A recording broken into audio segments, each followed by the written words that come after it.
Wa ala alihi wa sahbihi wa baraka wa sallam. Walhamdulillahi rabbil alamin.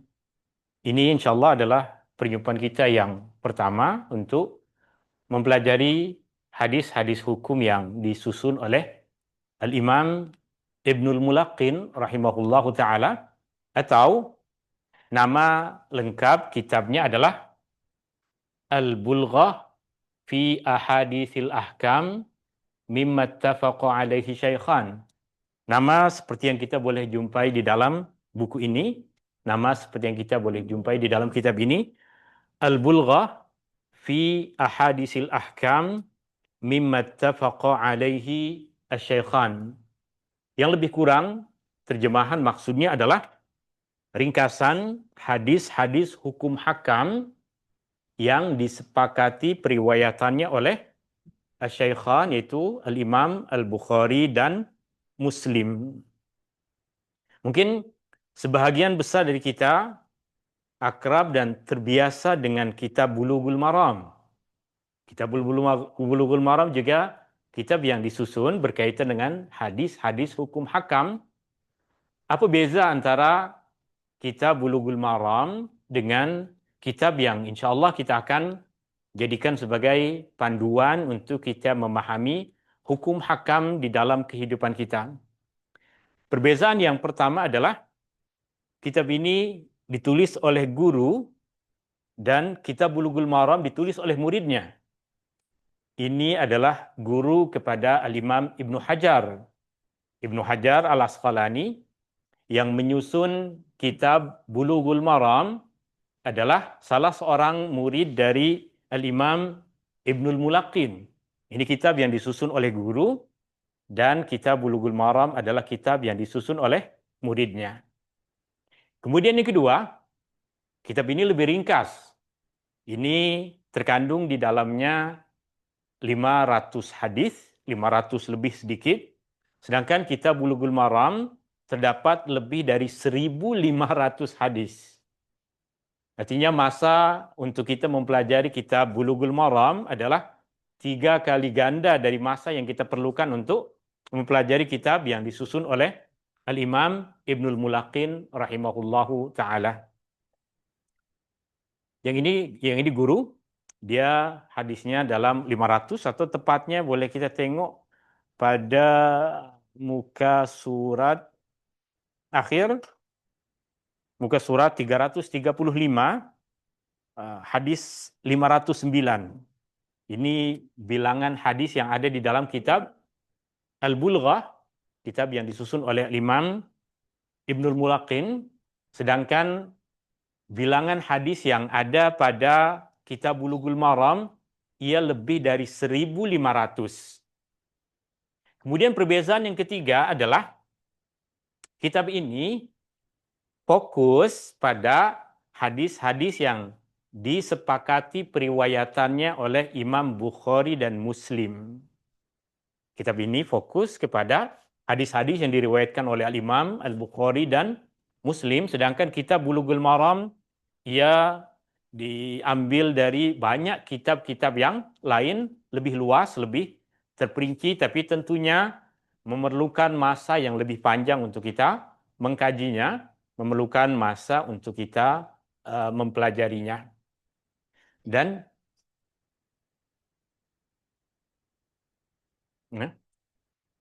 semua yang ada di dalam kitab ini adalah hadis-hadis yang diriwayatkan oleh Al-Imam Al-Bukhari dan Muslim, maka sudah dapat dipastikan apa yang ada di dalam kitab ini adalah hadis-hadis yang sahih sahaja.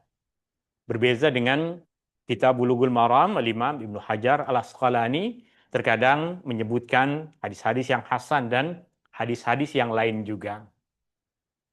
Oke, itu lebih kurang beberapa perbezaan utama antara kitab Al-Bulghah fi Ahadisil Ahkam mimma ittafaqa alaihi asy-syaikhan dengan kitab Bulughul Maram.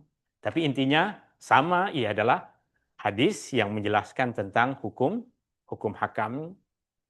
Dan sedikit kita berkenalan dengan Al-Imam Ibnul Mulaqin rahimahullahu taala.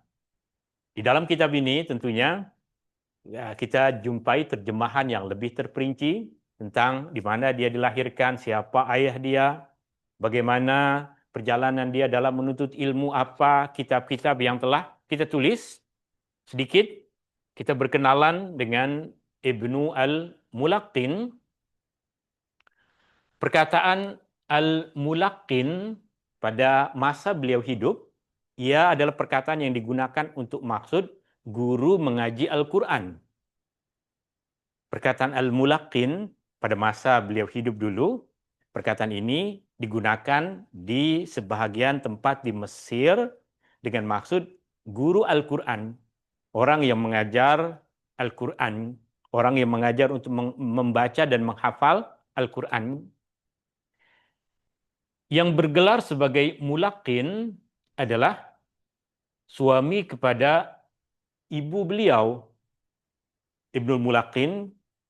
Ketika beliau dilahirkan dalam umur 1 tahun, ayah dia meninggal dunia. Kemudian ibunya berkahwin dengan seseorang guru Al-Quran. Maka masyarakat di kampung itu sangkakan bahwa budak ini adalah anak kepada guru Al-Quran itu. Maka dia dikenal sebagai Ibnul Mulaqin, anak guru Al-Quran. Padahal hakikatnya dia bukan ayahnya. Maka ini nama bukan nasab. Ini nama bukan nasab. Al-Mulaqin bukan ayah dia. Al-Mulaqin adalah suami kepada ibunya. Maksudnya ayah tiri dia. Ayah tiri kepada Al-Imam. Nama asal dia adalah Sirajuddin Abu Hafs Umar. Nama asal dia adalah Umar. Nama dia adalah Umar bin Ali bin Ahmad Al-Ansari. Kenapa dia digelar Al-Ansari? Selalunya pada ketika itu orang yang digelar sebagai Ansari adalah masih ada darah keturunan dari para sahabat Nabi SAW dari kalangan kaum Ansar.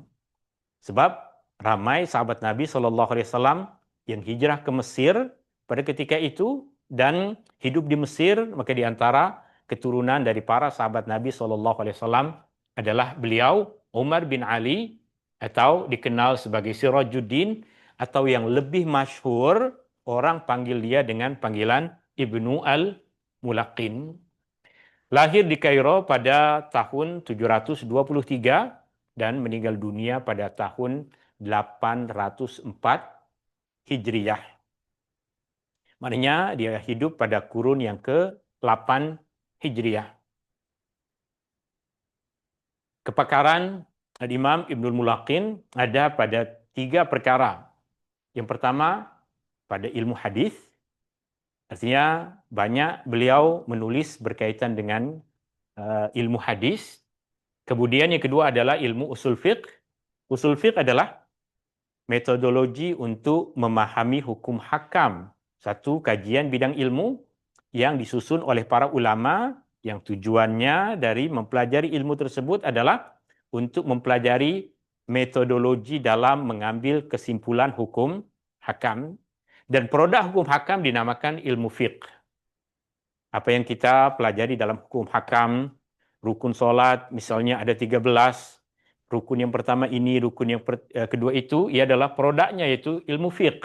Sedangkan metodologi untuk sampai kepada kesimpulan tersebut adalah ilmu usul fiqh. Oke, maka kita terus akan masuk ke dalam pembahasan yang pertama. Sebelum kita perincikan, kitab ini adalah kitab yang menjadi rujukan utama kita. Ia telah diterjemahkan ke dalam bahasa Melayu, tapi apa yang saya akan kongsikan, hadis-hadis dan terjemahannya bukan saya ambil dari kitab ini.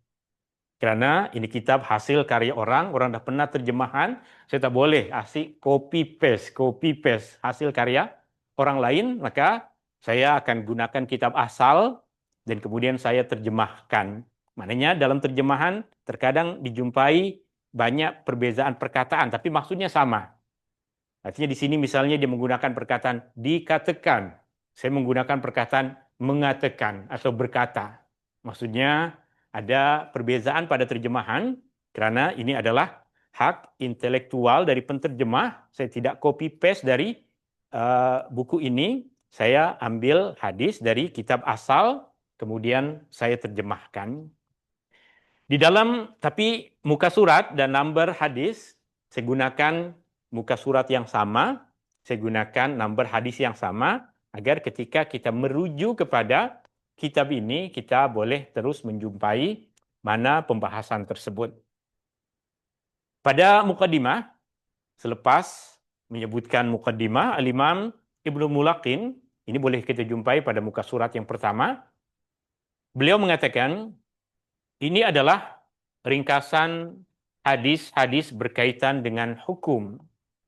Ini adalah ringkasan hadis-hadis berkaitan dengan hukum yang telah disepakati oleh dua imam besar, yaitu Al-Imam Muhammad bin Ismail Al-Bukhari dan Al-Imam Muslim bin Al-Hajjaj. Artinya seperti yang tadi kita sebutkan di dalam muqaddimah, Al-Imam Ibnul Mulaqin fokuskan pada hadis-hadis yang diriwayatkan oleh Al-Imam Al-Bukhari dan Muslim. Dan hadis-hadis ini disusun mengikut bab dalam kitab Al-Minhaj yang disusun oleh Al-Imam An-Nawawi. Apa maksudnya? Kita tahu kitab Bukhari memiliki tajuk-tajuk dalam kitabnya berbeza dengan kitab Muslim. Kitab Bukhari ketika memula pembahasan, dia mulakan dengan pembahasan berkaitan dengan penurunan wahyu. Bagaimana wahyu pertama kali diturunkan kepada Rasulullah SAW. Sedangkan Al-Imam Muslim memulakan kitabnya dengan pembahasan rukun Islam dan perkara-perkara yang berkaitan dengan keimanan. Tajuknya berbeza, maka macam mana nak disusun jika tajuk-tajuk yang disebutkan oleh Al-Imam Al-Bukhari dan Muslim berbeza, maka Al-Imam Ibnul Mulaqin kerana nak fokuskan kepada pembahasan hukum hakam, tajuk-tajuknya dia ambil dari kitab yang disusun oleh Al-Imam An-Nawawi, yaitu kitab Al-Minhaj. Kitab Al-Minhaj dijadikan sebagai rujukan dalam tajuk. Bab 1 berkaitan dengan taharah. Kenapa bab 1 berkaitan dengan taharah? Bukan berkaitan dengan iman, bukan berkaitan dengan wahyu, sebab fokus pada hadis hukum hakam. Dan yang kedua, menggunakan tajuk yang ada di dalam kitab Al-Minhaj sebagai tajuk bagi bab-bab di dalam kitab ini. Boleh difahami? Oke? Kita akan, ini bahagian dari muqaddimah yang disebut oleh Imam Ibnul Mulaqin. Maka kita mula akan masuk pada bab yang pertama, yaitu berkaitan dengan taharah atau bersuci. Ia boleh kita jumpai hadisnya mula pada muka surat yang ketiga. Siapa yang ada buku boleh tengok pada kitab yang ada. Jika tidak, maka semua hadisnya nanti saya akan kongsikan pada slide di sini. Bab 1 kitab Taharah atau yang diterjemahkan dengan maksud bersuci. Bab 1 tajuknya adalah kitab Taharah atau diterjemahkan dengan maksud bersuci. Sebelum kita masuk kepada hadis, kita kupas sedikit apa maksud dari perkataan taharah. Jika kita tulis perkataan taharah di dalam bahasa Arab, ini alif lam,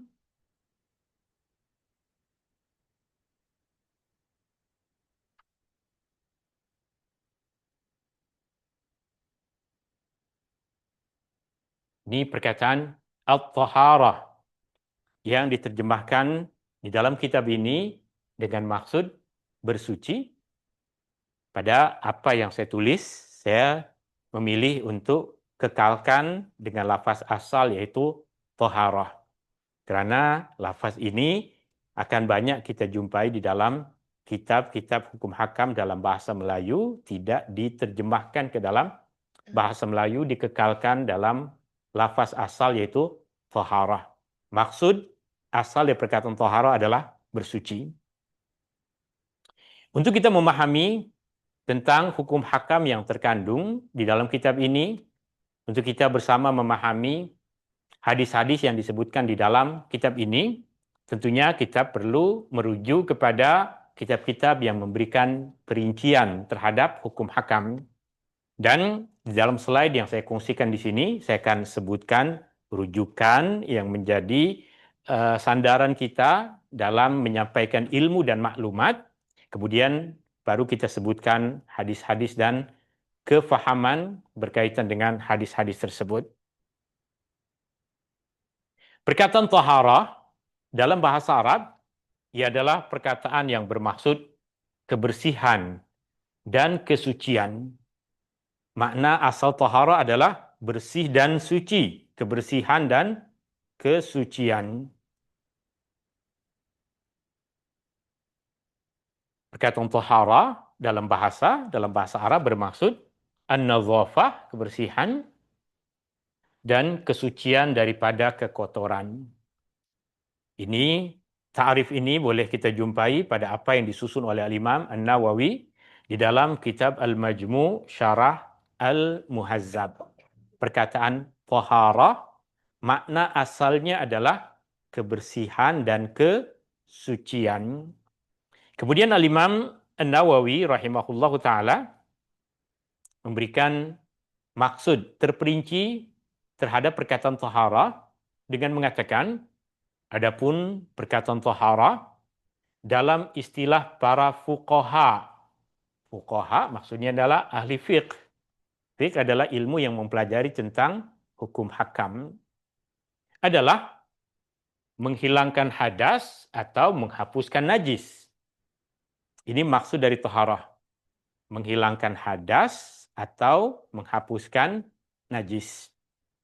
Jika pada tubuh badan kita ada najis, lalu kita bersihkan, perbuatan itu dinamakan sebagai taharah. Jika baju kita terkena najis, lalu kita basuh dengan air sehingga bersih, maka perbuatan itu dinamakan taharah, bersuci. Jika kita ambil air wudhu, dan perbuatan mengambil air wudhu adalah perbuatan menghilangkan hadas. Hadas adalah perkara yang menghalang kita untuk sholat. Kita tak boleh sholat dalam keadaan hadas. Maka macam mana kita menghilangkan hadas dari diri kita dengan cara berwudu? Maka perbuatan berwudu adalah taharah. Perbuatan berwudu adalah taharah. Orang yang berada dalam keadaan junub, berarti dia tengah berada dalam keadaan hadas. Macam mana dia boleh solat dalam keadaan seperti itu? Tak boleh solat dalam keadaan junub. Maka dia perlu melakukan sesuatu yang dinamakan taharah. Macam mana dia bertaharah? Dia mandi. Dia melakukan ghusl. Taharah dalam istilah para fuqaha adalah menghilangkan hadas atau menghapuskan najis. Atau perkara yang seumpama dengannya dan berkaitan dengannya. Ini juga disebutkan oleh Imam An-Nawawi di dalam kitab Majmu' Syarah Al-Muhazzab. Taharah. Kenapa kita mesti taharah? Kenapa kita mesti bersuci. Kenapa kita perlu bersuci? Kenapa kita perlu membersihkan tubuh badan kita, pakaian kita dari najis? Kenapa kita perlu berwudu? Kenapa kita perlu mandi untuk mensucikan diri kita? Jika kita tengok di dalam Al-Quran, Allah Subhanahu wa Ta'ala ada menyebutkan satu ayat ini yang jika hanya ayat ini yang kita jumpai berkaitan dengan keutamaan bersuci, maka ia dah cukup. Sedangkan sebenarnya banyak lagi ayat-ayat yang lain. Dalam surah Al-Baqarah, ayat 222, Allah Subhanahu wa Ta'ala memuji orang-orang yang bersuci. Allah Subhanahu wa Ta'ala berfirman, A'udzubillahi minasyaitonir rajim, Innallaha yuhibbut tawwabina wa yuhibbul mutatahhirin. Yang belajar bahasa Arab semua udah paham nih terus. Apa maksud innallaha? Sesungguhnya Allah. Yuhibbu, dia mencintai, dia suka. At-tawwabin, orang-orang yang sentiasa bertaubat. Ada ya dengan nun di akhir perkataan menunjukkan dia bentuk plural jamak. Tawwabin, orang yang bertaubat. Wa dan yuhibbu, dia mencintai, dia mengasihani, dia menyayangi. Al-mutatahhirin, orang-orang yang sentiasa menyucikan diri. Orang-orang yang sentiasa bersuci. Jika kita tahu ini, maka kita tahu tentang keutamaan bersuci. Maka sangat cantik, meskipun kita bukan mahu sholat, kita ambil air wudhu.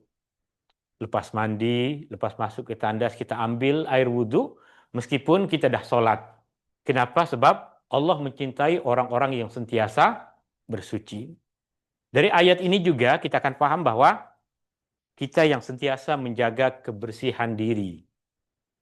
Kita yang tidak suka dengan ada najis menampal pada tubuh badan kita, terkena pada baju kita. Jika terkena najis kita segera basuh.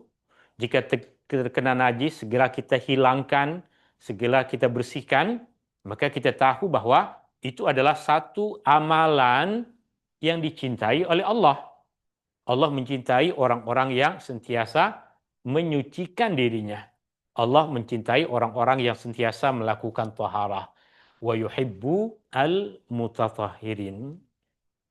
Bahkan jika kita mempelajari tentang sejarah penurunan ayat-ayat Al-Quran, di antara surah-surah pertama yang Allah turunkan kepada Rasulullah adalah surah Al-Muddathir. Nabi berselimut. Sebab Nabi rasa takut telah datang wahyu kepadanya. Maka Jibril datang kepada Nabi SAW masa Nabi tengah berselimut dan mewahyukan kepada Rasulullah SAW ayat-ayat pertama dari surah Al-Muddathir yang di dalamnya, Ya ayyuhal muddathir, wahai orang yang berselimut, qum fa'anzir, bangunlah, bangkitlah, dan berikanlah peringatan. Wa rabbaka fakabbir, Tuhanmu, besarkanlah dia, bertakbirlah. Wa thiyabaka fatahhir, pakaianmu, sucikanlah ia. Perintah dari Allah kepada Rasulullah untuk memelihara kesucian diri, kesucian tubuh badan, kesucian pakaian yang dipakai oleh Rasulullah SAW menunjukkan perbuatan bersuci adalah perbuatan yang sejak awal diperintahkan kepada Rasulullah Sallallahu Alaihi Wasallam. Allah mencintai orang-orang yang sentiasa bertaubat dan Allah mencintai orang-orang yang sentiasa menjaga kesuciannya. Orang-orang yang sentiasa bersuci, orang-orang yang sentiasa mensucikan diri. Oke. Kemudian berkaitan dengan bersuci, yang tadi kita sebutkan, mengangkat hadas, bersuci, toharah, yang kita tadi terjemahkan dengan maksud bersuci.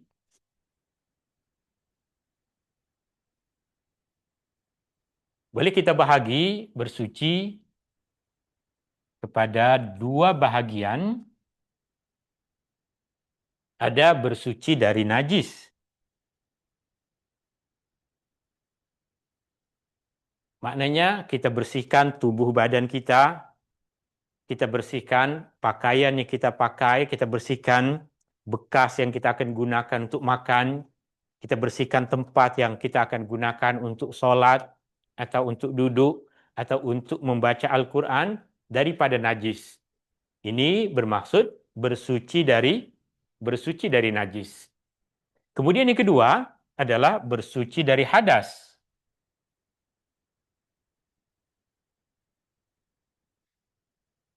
Bersuci dari hadas. Bersuci dari hadas. Hadas adalah keadaan yang ada pada diri manusia yang menghalang dia untuk mendirikan salat. Artinya keadaan tidak suci. Keadaan tidak suci pada diri manusia. Hmm. Yang ini benda.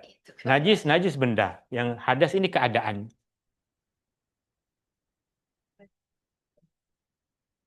Hadas boleh kita katakan keadaan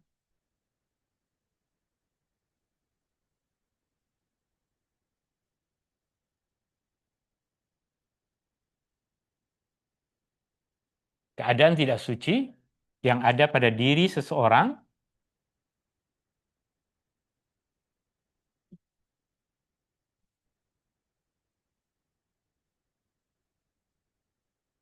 yang menghalang untuk melakukan sholat.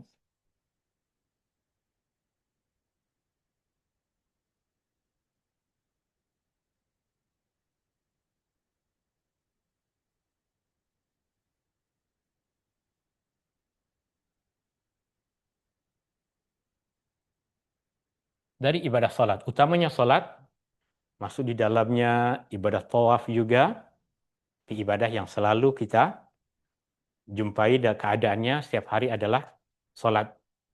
Maknanya najis ini benda, sesuatu yang boleh kita kesan, boleh kita nampak, dalam banyak keadaan boleh kita hidu baunya. Jika kita rasa pun tak sedap, tapi jangan rasa, tak payah. Tapi kita tahu dia tak sedap, oke, itu dinamakan najis. Najis sesuatu yang fisikal. Sedangkan hadas, tak ada yang tahu pun, ia bukan sesuatu yang kita boleh nampak. Artinya, orang yang dah ambil air wudhu dengan orang yang belum berwudhu, kita manusia tak nampak. Malaikat boleh nampak. Malaikat boleh nampak, melihat cahaya berseri wajah orang yang berwudhu. Tapi kita tengok orang yang berwudhu dengan yang tak berwudhu, sama aja. Maka dia adalah keadaan tidak suci yang ada pada diri seorang yang menghalang dia daripada melakukan ibadah sholat. Kan kita dalam keadaan berwuduk lah kan? Ibadah yang memerlukan kita berwuduk lah, macam solat. Macam solat, macam tawaf mengelilingi Ka'bah itu adalah baca Quran tidak memerlukan keadaan suci. Membaca Al-Quran. Oke, kita kupas bahwa hadas terbahagi menjadi dua. Yang pertama adalah hadas kecil. Yang kedua dinamakan hadas besar.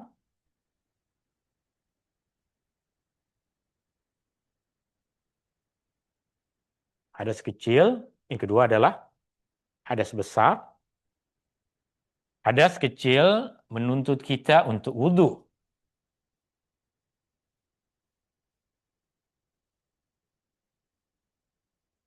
Hadas kecil menuntut kita untuk wudhu.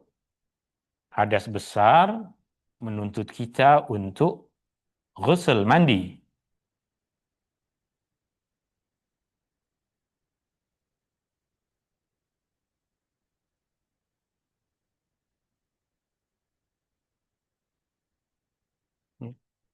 Keadaan yang menuntut kita untuk berwudhu sebelum sholat, maknanya ia adalah hadas kecil. Tapi jika kita perlu mandi, maka ia dinamakan hadas besar. Hakikatnya keduanya adalah hadas. Keduanya menghalang kita untuk sholat. tak ada wudhu, maka kita tengah berada dalam keadaan hadas. Kita tak boleh sholat. Tengah berada dalam keadaan junub ataupun perempuan tengah berada dalam keadaan haid, maka perempuan itu dalam keadaan tidak suci dan menghalang dirinya daripada melakukan ibadah sholat. Bila perempuan tersebut boleh sholat? Jika telah bersih dari haid dan telah mandi. Jika telah ghusl, baru dia berada dalam keadaan suci. Ini sedikit kupasan dalam perkara itu. Untuk kita berwudu, untuk kita mandi, mengangkat hadas dan menghilangkan najis, boleh dengan menggunakan air mutlak. Apa yang dinamakan dengan air mutlak? Air mutlak adalah air yang turun dari langit atau keluar dari bumi. Air dalam bentuk asalnya, tanpa ada apa-apa tambahan, air yang pada hakikat asalnya dinamakan sebagai air mutlak. Air mutlak, air yang asalnya turun dari langit, atau air yang berasal dari dalam tanah, berasal dari bumi. Turun dari langit atau berasal dari bumi.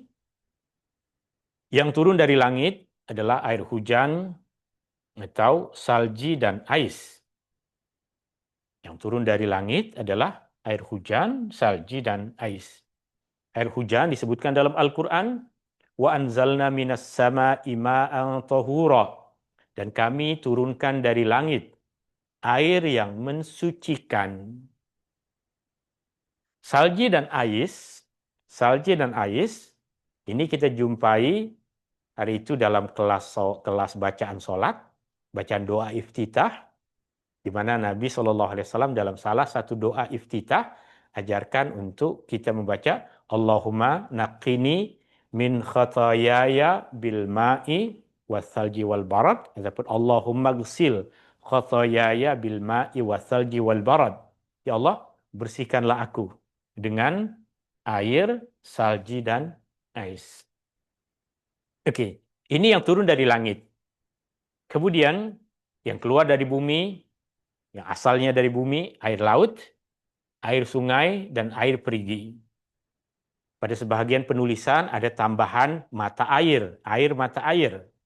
Tapi air mata air, jika mengalir, dia akan menjadi air sungai.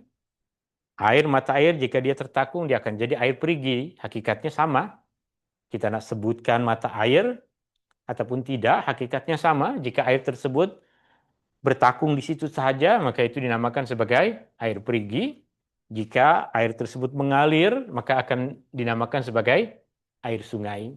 Hakikatnya, semua boleh digunakan untuk bersuci. Kita tengok di sini. Apa beza antara air laut dengan air sungai? Air laut masin, air sungai tawar. Masin dan tawar, selagi ia adalah bentuk asal air, suci dan boleh digunakan untuk bersuci. Air laut boleh digunakan untuk berwudu. Air laut boleh digunakan untuk mandi hadas. Jika kita pergi ke laut, kita ada air hujan, ada air laut, kita boleh memilih. Boleh berwudu dengan menggunakan air hujan, boleh berwudu dengan menggunakan air laut.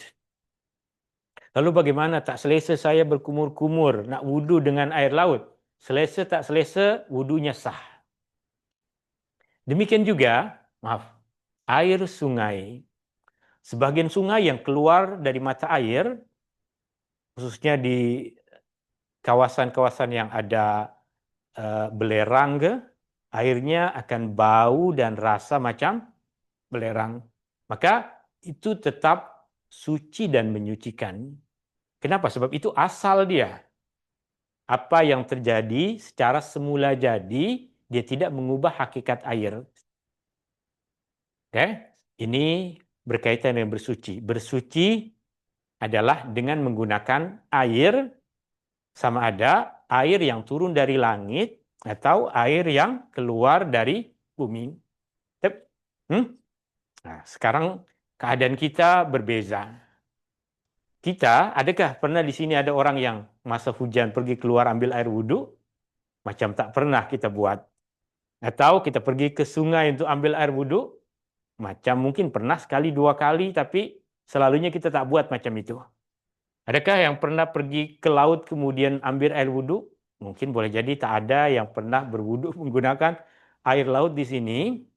Kita selalunya air dibawa datang kepada kita. Betul? Sama ada melalui pipe atau dibawa menggunakan botol, baldi, air dibawa dari tempat asal ke kita. Dan itulah nanti apa yang kita akan jumpai pada bentuk hadis yang pertama. Maaf, sebelum masuk, ini nanti kita akan kupas. Kita akan tengok kepada hadis yang pertama. Hadis yang pertama, ya kita jumpai pada kitab pada muka surat yang ketiga. Teks Arabnya sama, terjemahan sedikit berbeza sebab saya tidak copy terjemahan dari kitab. Hadisnya diriwayatkan daripada Imran bin Husain radhiyallahu an. Sahabat Nabi SAW, Imran bin Husain. Fi qissati mazadatil musyrikah. Mengenai kisah bekas air milik seorang perempuan musyrik. Bekas air milik seorang perempuan musyrik. Bahwa Nabi SAW memberikan sebuah bekas air kepada seorang sahabat yang berada dalam keadaan junub. Lalu baginda SAW bersabda, pergilah dan tuangkan air itu ke atas dirimu. Oke, apa maksud hadis ini? Ini adalah ringkasan dari hadis yang panjang. Satu masa Nabi SAW bersama dengan para sahabat dalam perjalanan bermusafir. Dan dalam perjalanan bermusafir itu, mereka kehabisan bekal air. Melalui padang pasir, kehabisan bekal air. Kemudian Nabi SAW perintahkan beberapa orang sahabat untuk pergi mencari air. Maka sahabat-sahabat yang diperintahkan oleh Nabi SAW untuk pergi mencari air, mereka pergi mencari air. Dan dalam perjalanan mereka mencari air, mereka berjumpa dengan seorang perempuan musyrikah. Seorang perempuan bukan Islam, orang musyrik. Seorang perempuan yang membawa bekas air. Artinya perempuan seorang diri di tengah padang pasir membawa bekalan air. Dan ketika ditanya oleh sahabat tadi, di mana kami boleh jumpa air? Perempuan itu menjawab, pergi ke sana perjalanan 2 hari. Pergi ke tempat itu perjalanan berapa? Perjalanan 2 hari. Dan para sahabat ini tahu, kami tak sanggup, tak kuat hidup tanpa air 2 hari lagi. Maka dia meminta kepada perempuan itu untuk datang berjumpa dengan Rasulullah SAW untuk mereka membeli airnya. Perempuan itu semula menolak, tapi karena yang datang nih semua kaum lelaki bawa senjata dalam perjalanan, dia takut. Maka dia pun turut, dia ikut kepada sahabat tadi, berjumpa dengan Rasulullah SAW membawa bekas air. Artinya airnya yang datang bukan turun dari langit, bukan air sungai, bukan air perigi, tapi air yang dibawa oleh seorang perempuan musyrik. Bukan orang Islam. Nah, yang dalam keadaan junub ini ada seorang sahabat. Ya, oke. Bukan perempuan tadi. Oke. Maka perempuan tadi dibawa datang kepada Rasulullah SAW. Kemudian Rasulullah SAW menyuruh kepada para sahabatnya untuk mengambil air dari perempuan itu. Artinya semua para sahabat pun membawa bekas-bekas tempat air, takungan-takungan air. Maka mereka kumpulkan air dari apa yang dibawa oleh perempuan itu. Perempuan itu menatap dalam keadaan takut, sebab tak kenal dengan siapa mereka ini, Rasulullah SAW dan para sahabat. Apa yang ada dalam pikiran perempuan itu adalah, saya kena rompak nih hari ini. Hari ini saya kena rompak, habis air saya. Tapi Rasulullah SAW kemudian berdoa, dan Rasulullah SAW pun meminta kepada para sahabat kumpulkan apa yang kalian ada, harta benda, untuk bayar perempuan ini. Dan yang terjadi pada ketika itu adalah mukjizat dari Nabi SAW, tidak sedikit pun air yang dibawa oleh perempuan ini berkurang. Takungan air yang dibawa oleh perempuan tadi tidak sedikit pun berkurang selepas para sahabat yang bilangan mereka puluhan mungkin ratusan mengisi bekalan mereka air masing-masing. Padahal perempuan itu hanya membawa takungan air yang cukup diangkat oleh untanya. Bukan banyak pun. Maka di situ nyata mukjizat Nabi SAW yang menyebabkan perempuan itu masa dia kembali ke kampungnya, dia jadi pendakwah. Dia masuk Islam dan semua orang satu kampung perempuan itu masuk Islam sebab mukjizat yang dia nampak dari peristiwa tersebut, air dia tidak sedikit pun berkurang dan Rasulullah tidak merompak airnya, justru meminta kepada para sahabat untuk mengumpulkan apa yang mereka ada, makanan, pakaian yang mungkin tidak dipakai untuk dibayarkan kepada perempuan tadi. Itu perincian dari riwayatnya. Di sini difokuskan kepada bekas air milik seorang perempuan musyrik, bahwa Nabi SAW lepas dapat air tersebut, Nabi memberikan satu bekas kepada seorang sahabat yang tengah berada dalam keadaan hadas, berada dalam keadaan junub. Lalu Nabi SAW suruh dia mandi dengan menggunakan air itu. Atau dalam perkataan diucapkan oleh Nabi SAW, izhab, pergilah, fa'afrighu, tuangkanlah air itu, alaika, ke atas dirimu. Atau jika kita terjemahkan dengan terperinci, pergilah dan mandilah dengan menggunakan air ini sebab engkau tengah berada dalam keadaan junub. Kenapa dia junub? Dia mimpi basah ke malam hari itu yang menyebabkan dia berada dalam keadaan junub. Maka Nabi SAW suruh dia untuk mandi. Oke, berarti di dalam hadis ini ada beberapa perkara yang muskil bagi kita. Yang pertama, apa yang dimaksud dengan mazadah di sini? Bekas air milik seorang perempuan musyrik. Jika kita tengok, ini adalah sesuatu yang dinamakan sebagai mazadah. Dia bekas untuk menyimpan air yang terbuat dari kulit. Selalunya kulit unta atau kulit lembu. Besar. Tapi sebesar apapun dia tidak akan cukup untuk 100 orang, untuk 400 orang. Ini yang dinamakan sebagai mazadah. Mazadah, bekas untuk menampung air yang terbuat dari kulit lembu atau kulit unta. Dia besar. Sedangkan ada versi yang kecil, terbuat dari kulit biri-biri, kambing, dinamakan qirbah. Ini terbuat dari kulit biri-biri, kambing, dinamakan qirbah. Yang besar nih, dia terbuat daripada kulit unta atau kulit lembu, dia dinamakan mazadah. Ini yang ada dalam kisah tersebut. Yang juga menjadi kemuskilan bagi kita adalah perempuan tadi bukan orang Islam. Perempuan tadi bukan orang Islam. Adakah dia sembelih unta nih yang dijadikan sebagai apa? Sebagai bekas untuk menyimpan air, sembelih dengan nama Allah? Sudah tentu tidak. Sudah tentu tidak.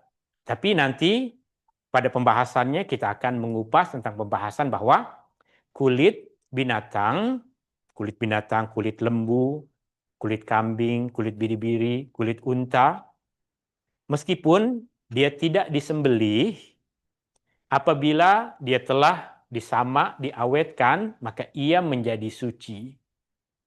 Nanti kupasan tentang pembahasan itu ada babnya, maka nanti belum ada soalan-soalan dulu tentang kulit, tentang bag kulit ke baju kulit, itu nanti ada pembahasannya. Tapi apa yang kita nak kupas ini adalah air yang ada di dalamnya adalah air yang suci. Kenapa suci? Apa bukti yang air tersebut suci dan mensucikan? Sebab Nabi suruh sahabat yang tengah berada dalam keadaan junub untuk mandi menggunakan air itu. Maka ia adalah suci dan menyucikan. Jika suci dan menyucikan, maka ia boleh diminum. Airnya boleh diminum. Ini yang dinamakan sebagai mazada, dan nanti kita akan jumpai pada hadis-hadis yang lain perkataan qirbah. Saiz nampak macam sama, macam lebih besar ini, tapi ini gambar dekat, ini gambar jauh, ya. Hakikatnya ini kulit unta.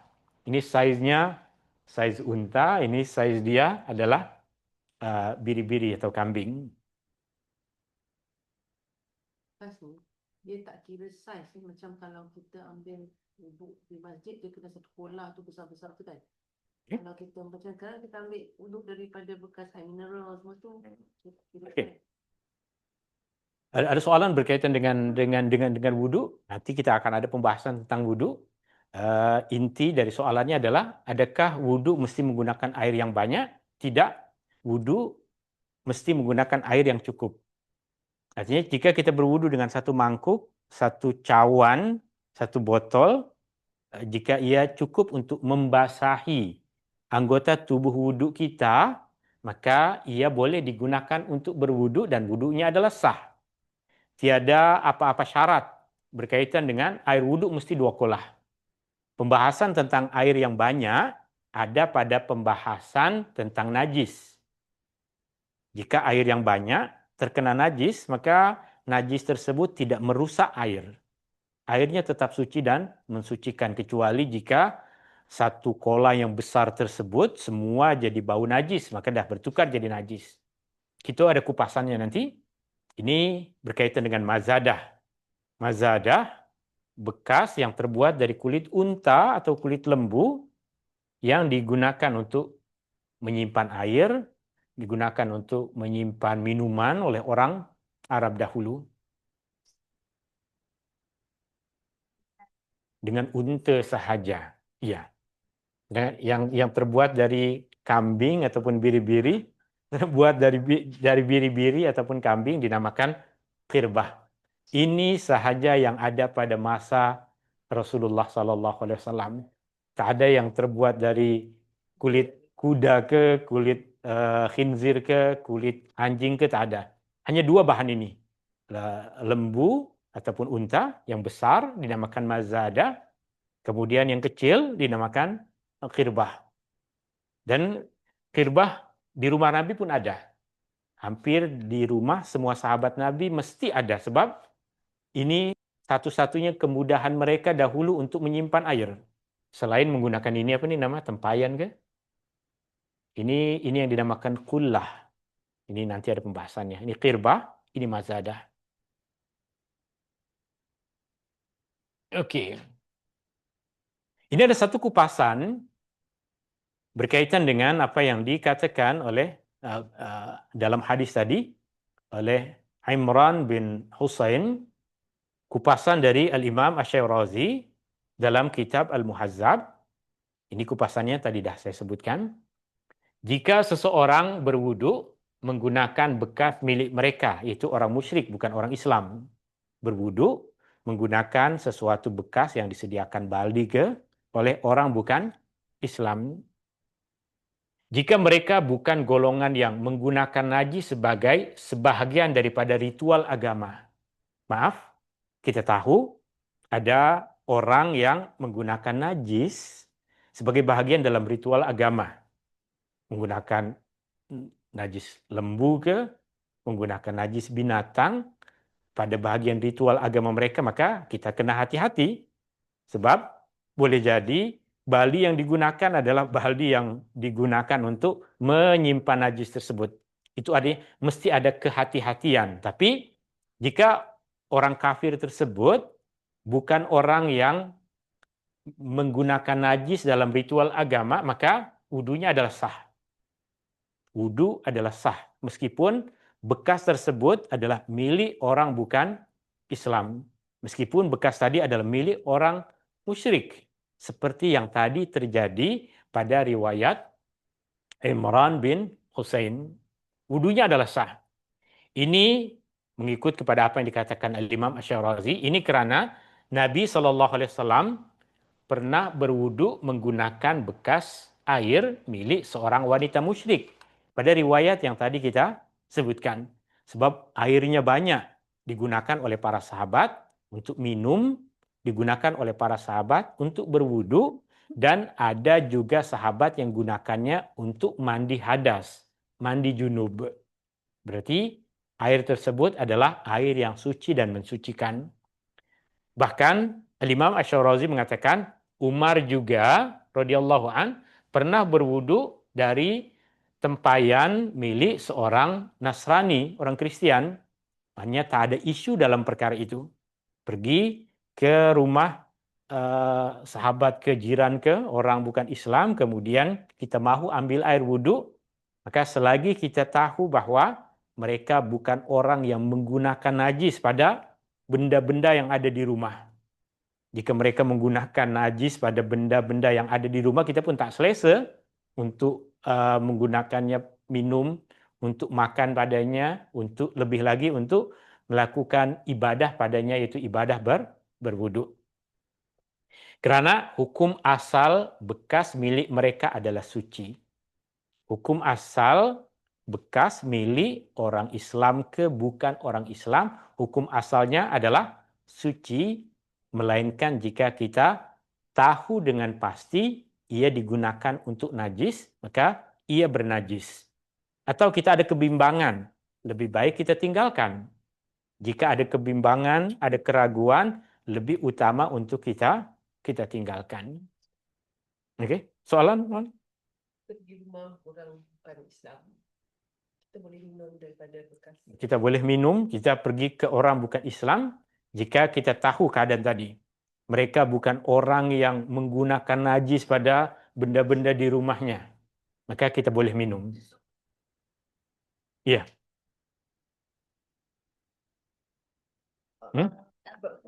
Walaupun diorang tetangga mungkin Okey. makan dengan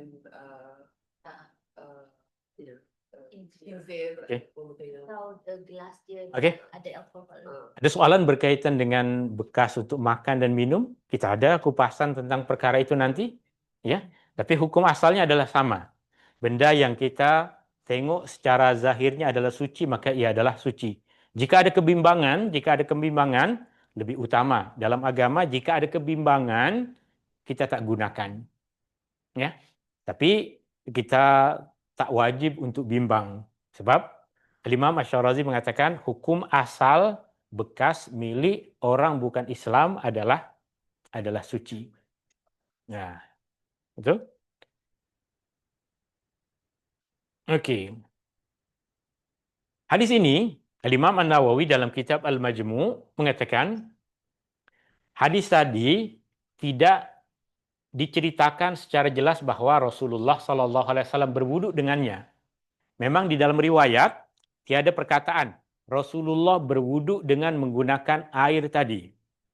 Ya. Tetapi ada kemungkinan.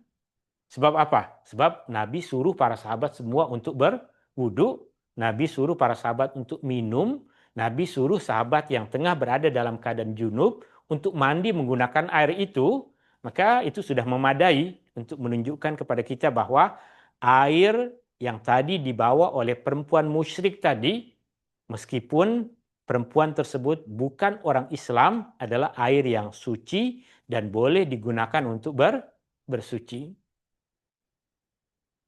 Artinya, tetapi ada kemungkinan Nabi SAW melakukannya, berwudu dengan air tersebut kerana airnya sangat banyak. Sangat banyak sebab meskipun hanya satu mazadah, Nabi SAW dengan mukjizat yang Allah berikan kepadanya, mengekalkan air tersebut tetap dalam mazadah perempuan musyrik tadi, meskipun telah diambil airnya oleh semua para sahabat yang ikut dalam perjalanan bermusafir.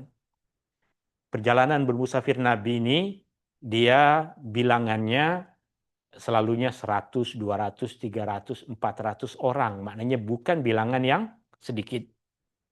Dan beliau telah memberikan air tadi kepada sahabatnya yang junub untuk mandi. Seperti yang kita baca di dalam riwayat tadi. Dan ini cukup untuk menjadi dalil bahwa bekas milik orang musyrik adalah suci. Apa yang menunjukkan ia suci? Sebab bekas tadi digunakan untuk mengisi air bagi para sahabat Nabi SAW dan Nabi suruh untuk menggunakan air tersebut untuk mandi hadas. Menunjukkan airnya adalah suci dan boleh digunakan untuk bersuci. Oke, ada apa persoalan berkaitan dengan hadis yang pertama ini? Oke, saya rasa mudah untuk difahami. Maka sekarang air yang ada di dalam tandas rumah kita juga bukan air yang turun terus dari langit, bukan air yang keluar dari mata air, tapi air yang dibawa sama ada melalui pipe. Di sini kita melalui pipe. Tapi air yang ada di Mekah selain air Zam-Zam adalah air yang dibawa menggunakan lori, dibawa masuk untuk dialirkan ke dalam hotel-hotel.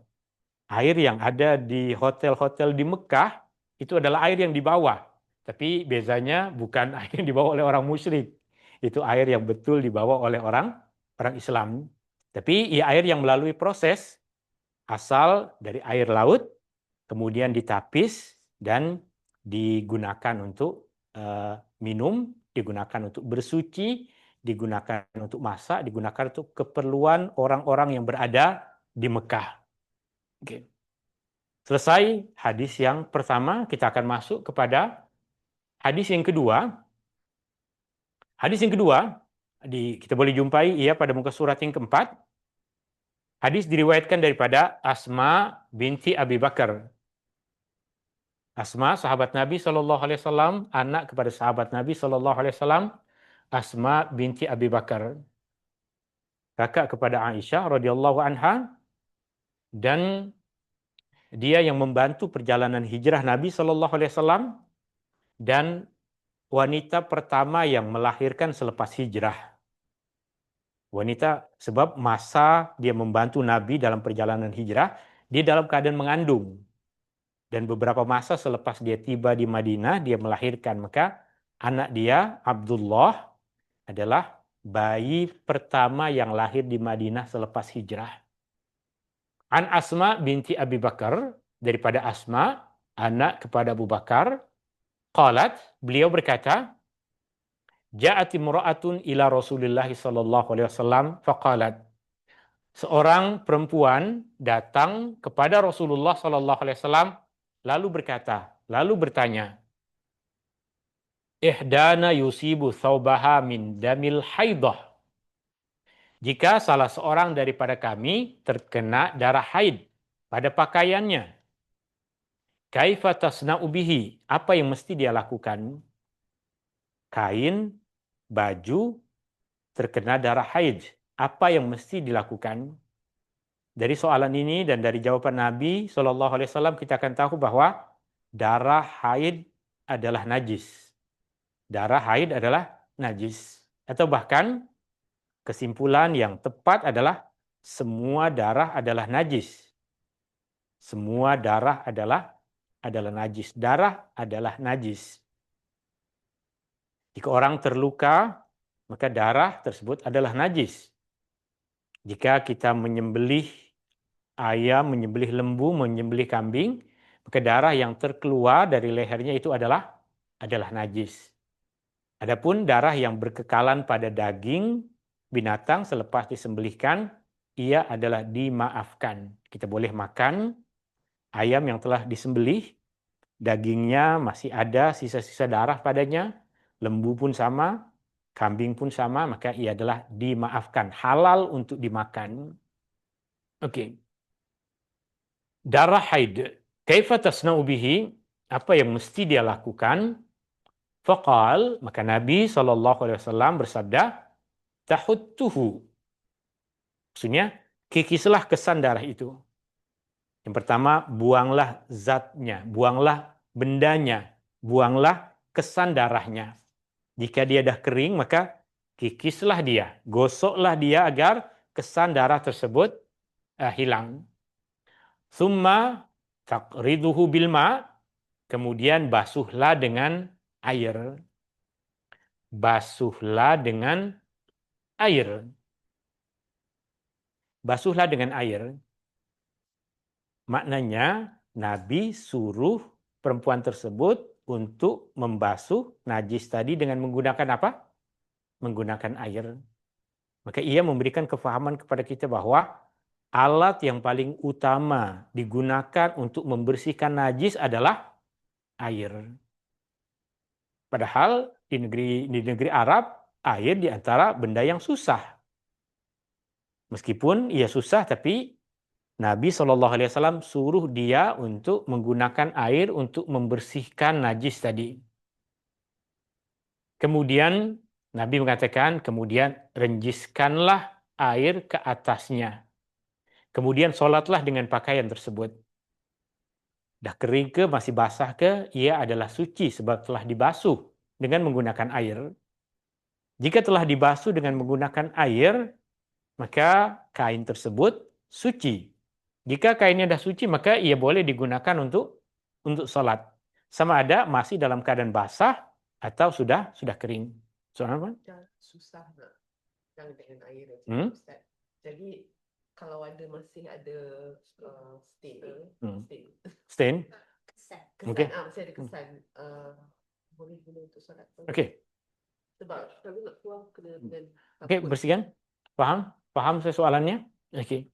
Berkaitan dengan menyucikan najis pada tubuh badan ataupun pada pakaian ataupun pada tempat yang kita akan gunakan untuk solat, yang wajib dibasuh, yang wajib dibersihkan adalah zat najisnya.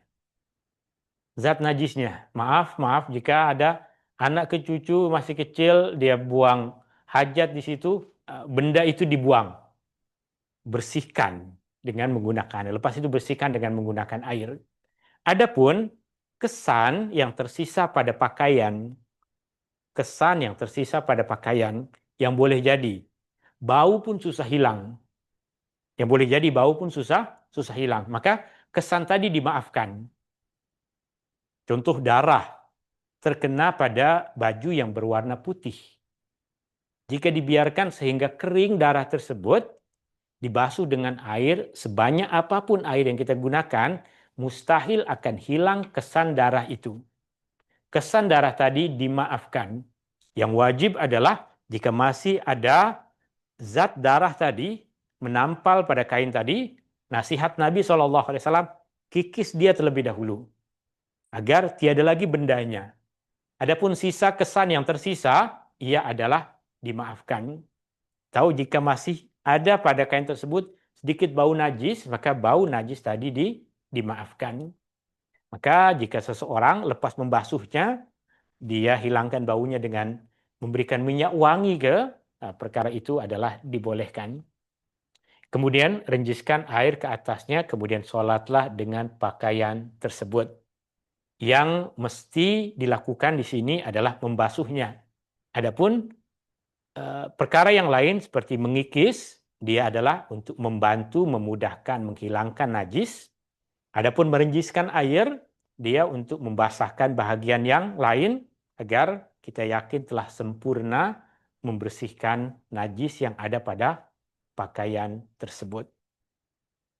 Di sini sedikit kupasan dari Al-Imam Asy-Syirazi rahimahullahu taala, beliau mengatakan Nabi SAW menyuruh perempuan tadi untuk membasuh dengan menggunakan air. Bagi Al-Imam Asy-Syirazi ini menunjukkan tidak boleh membasuh kecuali dengan menggunakan air.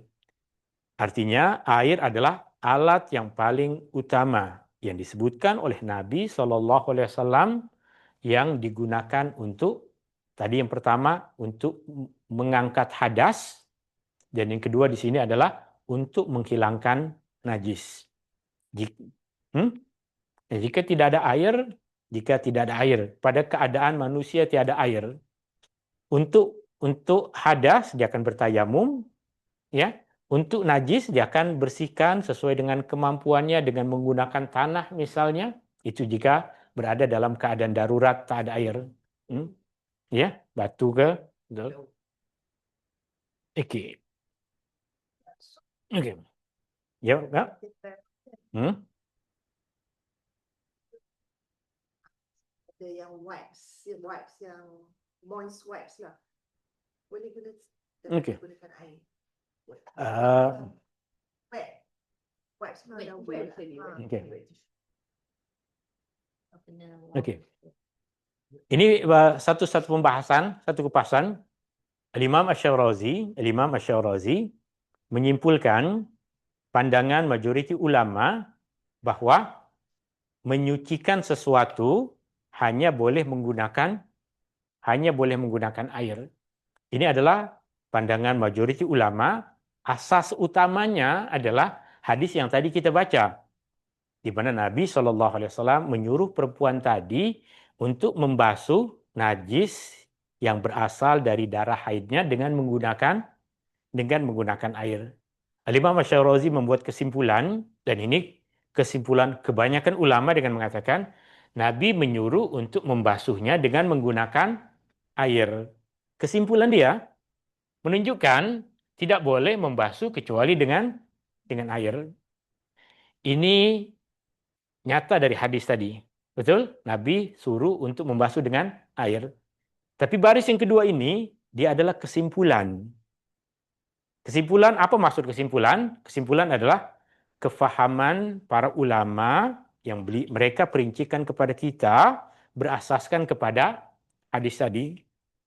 Perlu kita ketahui bahawa dalam isu ini ada perbezaan pandangan, di mana sebagian ulama seperti Al-Imam Abu Hanifah berpandangan menyucikan sesuatu dari najis tidak mesti menggunakan air, tapi boleh menggunakan apa sahaja yang menghilangkan najis itu. Maka jika seseorang menyucikan najis dengan menggunakan air sabun ke, maka ikut kepada pandangan Al-Imam Abu Hanifah, ia adalah menjadi suci. Sebab tujuan utamanya adalah menghilangkan najis. Dan najis tersebut telah hilang. Artinya isu yang bawah ni, ia adalah isu perbezaan pandangan. Dan mengingat kepada umumul balwa. Apa maksud umumul balwa? Umumul balwa maksudnya adalah satu perkara yang dah menyebar. Satu perkara yang telah menyebar. Di mana kebanyakan tempat akan membersihkan segala sesuatu dengan menggunakan air yang bercampur dengan pembersih. Sebagian menggunakan alkohol, sebagian menggunakan sabun, sebagian menggunakan apa-apa kemikal tambahan yang digunakan untuk membersihkan. Kita pergi ke mana-mana hospital. Betul? Apa yang akan digunakan untuk membersihkan kesan-kesan darah yang ada pada tempat bilik lepas operation ke, bilik tempat pesakit ke, lantai yang pesakit akan gunakan di sana, tidak akan menggunakan air, mesti akan digunakan air yang bercampur dengan kemikal-kemikal yang lain. So, kerana ia menjadi umumul balwa, maka dalam isu ini ketika kita mengambil pandangan yang dikemukakan oleh ulama-ulama yang lain, ia memberikan kemudahan kepada kita. Tapi apa yang perlu kita ingat? Membersihkan najis yang paling utama adalah dengan menggunakan air. Maka ketika kita istinja, membersihkan diri dari najis pun, yang paling utama adalah dengan menggunakan air, tapi nanti itu ada pembahasannya bahwa dibolehkan juga untuk menggunakan selain air. Di sini Al-Imam An-Nawawi dalam kitab Al-Majmu', beliau mengutarakan riwayat dari Ibnul Munzir. Ibnul Munzir seorang ulama hadis yang banyak menghimpunkan pandangan-pandangan para ulama. Beliau berkata dalam kitab Al-Ashraf dengan kitab Al-Ijma', beliau mengatakan bahawa para ulama telah bersepakat bahawa berwudu tidak boleh menggunakan air bunga. Air bunga tidak boleh digunakan untuk berwudu. Air pokok, air kelapa ke, air kelapa tak boleh digunakan untuk berwudu. air sunflower, air teh ke, air kopi tak boleh digunakan untuk berwudu atau yang lainnya yang tidak tergolong sebagai air mutlak. Dan pandangan yang disebutkan oleh Al-Imam Ibnul Munzir juga selaras dengan apa yang disebutkan oleh Al-Imam Al-Ghazali. Ini perkara yang kita dah sedia maklum. Wudu hanya boleh menggunakan air dalam bentuk asal dia. Air dalam bentuk asal. Sama ada bentuk asalnya, rasa dia masin, atau bentuk asal dia sudah bercampur dengan belerang ke, dan bercampur dengan bau tanah ke, bercampur dengan garam yang ada di bukit ke, itu adalah air semula jadi. Apa-apa air semula jadi, apapun rasa dia, ia boleh digunakan untuk bersuci. Adapun air yang semula jadi, kita tambahkan bunga, air yang semula jadi kita tambahkan pudina, air semula jadi kita tambahkan kopi, itu bukan air wudhu, itu air untuk minum. Boleh kita gunakan untuk minum, tapi tak boleh kita gunakan untuk bersuci. Swimming pool. Okey, swimming pool. Swimming pool. Okey. Air yang telah bercampur dengan apa-apa benda yang suci. Klorin adalah benda yang suci. Klorin adalah benda yang suci. Jika ia mengubah hakikat air kepada hakikat yang lain, maka ia tak boleh digunakan untuk berwudu. Contohnya air yang bersih dicampur teh menjadi air teh, itu tak boleh digunakan untuk berwudu. Tapi air yang kotor ditapis, kemudian ditambahkan sedikit chemical, bertukar kembali kepada bentuk asal air, maka ia kembali kepada bentuk asal dia. Ia kembali kepada hakikat asal dia, meskipun bau tak sama dengan apa yang ada dalam perigi, maka apa yang kembali kepada bentuk asal adalah suci dan boleh digunakan untuk bersuci. Ini hadis yang ketiga, hadis yang terakhir dalam majelis ilmu kita di petang hari ini. Hadisnya diriwayatkan daripada sahabat Nabi SAW, Anas bin Malik berkata, Ja'a A'rabiyun fabala fi ta'ifatil masjid. Daripada Anas bin Malik berkata, seorang badui, maksud dari seorang badui adalah orang Arab yang berasal dari perkampungan yang mereka tidak menetap. Mereka tak ada bandar, tak ada kampung. Mereka berpindah-pindah hidupnya. Ikut kepada tempat menggembala. Jika dah kering, mereka pindah ke tempat lain. Maka sikap mereka selalunya adab dan akhlak berbeza dengan orang yang hidup di bandar, dan perangai mereka pun lebih keras. Mereka datang ke dalam masjid Nabi SAW, fabala fi ta'ifatil masjid. Lalu dia kencing di satu sudut masjid. Dalam masjid Nabi, dia kencing. Maka orang ramai datang untuk menegurnya. Tapi Nabi SAW larang para sahabat, biarkan dia kencing di situ.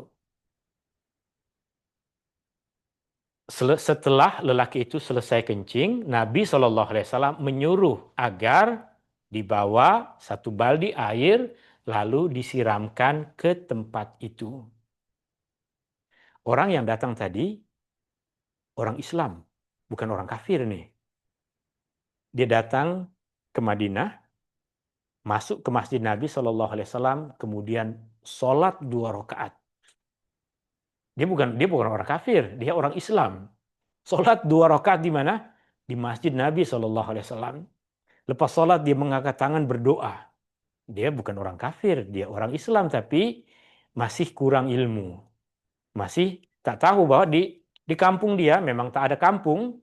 Dia boleh kencing di mana saja sebab padang pasir ini adalah semua tempat dia. So dia pikir macam tu. Dia pikir Itu yang orang bukan Islam kan, orang Jewish kan yang masuk kencing dalam masjid. bukan orang Jewish, ya, bukan. Ini memang orang Islam. The story memang orang Islam. Dia datang, dia sholat di masjid Nabi SAW, kemudian berdoa, Allahumma arhamni wa Muhammada wa la tarham ma'ana ahada. Ya Allah, sayangilah saya. Ya Allah, sayangilah Muhammad. Jangan sayangi orang lain. So, dia berdoa macam itu. Maka Nabi mengatakan kepadanya, jangan sempitkan yang luas. Kemudian dia pergi ke salah satu tepi masjid, dalam masjid. Kemudian dia kencing di dalamnya. Orang nak datang, nak pukul dia, kata Nabi, jangan. Ya, jangan. Kita semua diutus untuk memberikan kemudahan, bukan diutus untuk memberikan kesusahan. Alasan Nabi untuk tidak menghalang dia, sebab jika dia ditolak, dikejar, maka kencingnya akan merata-rata lah di dalam masjid. Maka Nabi dengan bijak suruh dia ambil air 1 baldi dan tuangkan ke atas najis kencing yang tadi ada di dalam masjid tersebut, sehingga najisnya masuk ke dalam tanah. Oke. Hadis ini selain menjelaskan tentang kebijakan Nabi SAW, kasih sayang Nabi kepada semua umatnya, dia juga mengajarkan kepada kita bahwa tentu air kencing adalah najis. Air kencing adalah najis. Dan selain dari itu, ia mengajarkan kepada kita tentang satu kaidah. Oke. Jika ada, ini baju kita, baju misalnya, terkena najis padanya. Baju terkena najis. Jika kita ambil air dan tuangkan air, siramkan air pada baju tersebut, pada bahagian yang terkena najis, maka air boleh membersihkan najis. Betul? Ini perkara yang kita mudah untuk fahami. Air yang dituangkan pada najis boleh membersihkan najis. Air yang dibasuhkan pada najis boleh membersihkan najis. Tangan kita terkena najis. Kita ambil air 1 cawan, kita siramkan air ke atas tangan kita yang bernajis. Lalu najisnya pun kita nampak ikut bersama dengan air. Maka sekarang tangan kita dah bersih, tangan kita dah suci. Menuangkan air pada najis boleh mensucikan najis. Tapi jika baju yang bernajis ini saya masukkan ke dalam baldi yang berisi air. Baju yang bernajis ini saya masukkan ke dalam baldi yang berisi air. Maka sekarang airnya jadi bernajis. Air jadi bernajis. Maka untuk membersihkan najis perlu mengalirkan air pada tempat najis. Ini kita perlu perhatikan pada mesin basuh, tapi sekarang mesin basuh sudah tak macam ini. Dulu mesin basuh macam ini. Orang ada baldi, masukkan baju ke dalam baldi, disitulah berpusing-pusing air bersama dengan najis. Maka sekarang semua jadi najis. Tapi sekarang keadaan tak macam itu. Washing machine sekarang ada air masuk, ada air keluar. Ada basuhan. Ada masa di mana dia membasuh. Ketika dia berpusing kuat, maka akan keluar air untuk membasuh dia. Maka mengalirkan air pada sesuatu yang terkena najis membuat benda itu menjadi suci. Jika menggunakan baldi, maka yang perlu kita lakukan terlebih dahulu adalah bersihkan dulu najisnya. Jika najisnya dah bersih, baru boleh kita masukkan ke dalam baldi. Tak boleh masukkan baju bernajis ke dalam baldi sebab dia akan menyebabkan semua air yang ada di dalam baldi tadi menjadi air yang bernajis.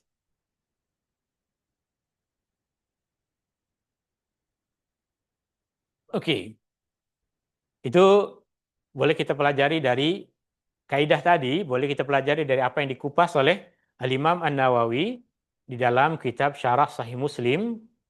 Beliau mengatakan, perbezaan antara air yang mengalir ke atas najis, air yang dituangkan ke atas najis, dan najis yang dimasukkan ke dalam air adalah jika najis mengalir ke atas air, maka air tersebut menjadi najis.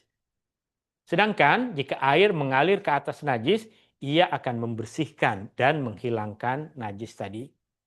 Tadi di Masjid Nabi masih tanah pada ketika itu. Dituangkan 1 baldi air, maka najisnya bersama dengan air akan masuk ke dalam tanah. Maka tempat tersebut menjadi tempat yang suci. Jika dah kering, orang boleh sholat di atasnya, atau masih basah pun boleh sholat di atasnya selagi dia tahu bahwa najisnya bersama dengan basuhan yang pertama tadi telah meresap masuk ke dalam tanah. Wallahu taala a'la wa alam. Ini 3 hadis yang pertama pada bab yang pertama berkaitan dengan taharah, bersuci. Wallahu taala a'la wa alam. Soalan? Kita punya farm ke apa ke dia bukan tanam kan, sama anak kecil kencing.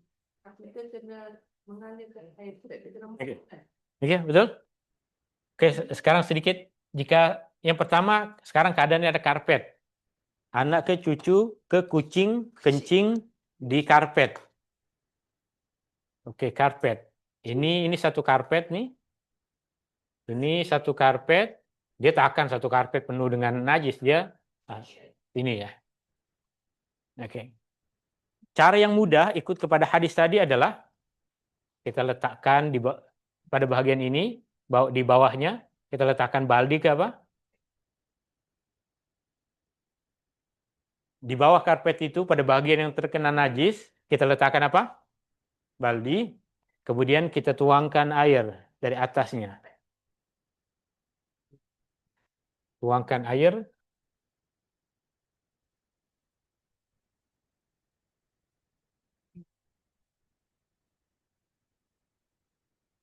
Oke. Kita tuangkan air atasnya, maka air di sini tidak bercampur dengan najis, tapi karpetnya akan menjadi suci, karpetnya akan menjadi bersih. Itu dengan tuangkan, alirkan air. Airnya boleh menetes masuk ke dalam baldi ini. Air yang telah bernajis ini tak boleh kita gunakan untuk bersuci, nak digunakan untuk siram pokok boleh, tak jadi isu. Nak buang pun tak jadi isu dalam keadaan kita. Ya. Kalau bukan atas kapet, Kalau bukan atas karpet, atas Oke. Yang pertama, jika di atas lantai seperti ini, yang pertama zatnya mesti kita hilangkan. Zatnya mesti kita hilangkan, artinya sama ada menggunakan tisu ke, kain yang kering ke, agar yang pertama zatnya hilang. Ya. Kemudian kita boleh siramkan air. Ya. Lepas siramkan air, baru kemudian kita mop. Ya.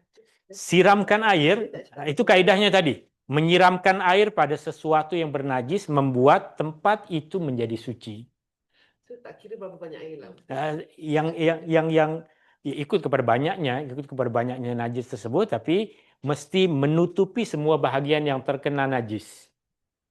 Tak kira banyaknya. Tadi orang dewasa kencing hanya menggunakan 1 baldi air.